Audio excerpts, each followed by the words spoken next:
Isang mapagpalang tanghali mga idol. Guys, ayan magluluto ako ng pansit bato. Ito galing Bicol. Ayan, haluan ko ng 5-5 tuna caldereta. Ayan na nga, nagpakulo ako ng tubig na. Diyan na yung mga kompleto Ricardo. Ayan, kulay dilaw na siya kasi caldereta nga. Ayan, hantayin natin na kumulo. Ayan, tingnan natin. Ayan po, oh, caldereta. May dito pagkayawak, alibasa nasa lata. And then po natin na kumulo siya. Saka natin ilalagay yung pansit bato. Yan. So ayan na nga guys, kumukulo na. Ayan, wow. Kulong-kulo. Ngayon, ilalagay natin yung pansit bato. Dalakotin lang natin kasi kunti lang ating lutuin. Yung kayang ubusin lang na yung tanghali. Ito nga pala ay ulam natin pananghalian. Kasi matagal-tagal na rin na hindi nakapagluto si Idol Kupal ng pansit bato. Ayan, sinubukan natin kung ano ang lasa ng caldereta, 5-5 tuna caldereta. Sinubukan natin kung anong lasa.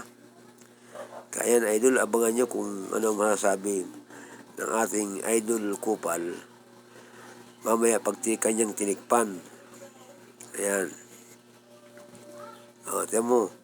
Napakaganda ng dilaw. Kasing kulay din ng pansit bato. Ayan.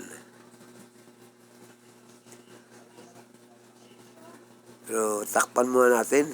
Ayan. O, siya na nga. Kumulo nga, Idol. Yan na. Titingnan natin. Ayan, kumukulo na, mga Idol. Yan.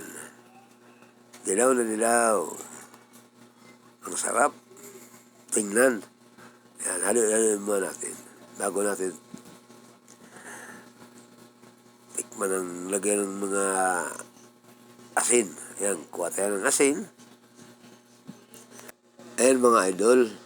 Lagyan natin ng asin. Para timplado. Yan.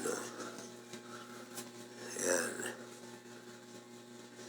Ako na mismo naglagay para ma-chance ako kung gaano ang karami ang gagamitin kong asin. Ayan. Konti lang. Konti pa. Ayan. Okay. Counting halo. Ayan. Lalagyan pa natin ng bitchin. Ayan. Bitchin. Lalagay natin. Ayan. Okay. Haluin natin. Para matunaw ng maayos. Ayan na nga, mga idol. Halo-halo ko muna. Para mahalo. Yung timpla. Ayan. Ayan niya, mga idol. Kumukulo pa. Kulong-kulo. So, yan. Ayan na nga po mga idol, nagsalap ng aking asawa ng pansit bato para kumain kami sa pananghalian. Ayan. Wow. May sabaw. Mga idol, kailangan may sabaw-sabaw ng konti yan. So yan na nga mga idol. Yan ang aming ulam, pritong tilapia.